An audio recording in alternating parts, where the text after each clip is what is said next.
So I think, and this has sort of shone light, the light has shone on this, especially in the realm of AI and data science, big data and all these things. Can we trust people to use our data fairly? Or can we have fair algorithms that are fair, trustworthy? These are complicated problems, I think.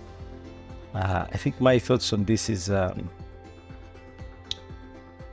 I think we need to build things responsibly, especially AI. But I think we need to do a good trade-off between the potential gains that we can gain and, not stifling the community.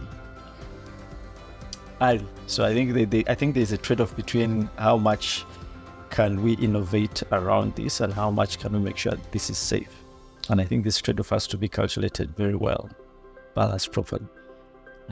Yes, I think regulation, for example, is quite important in making sure that these things are kept in check.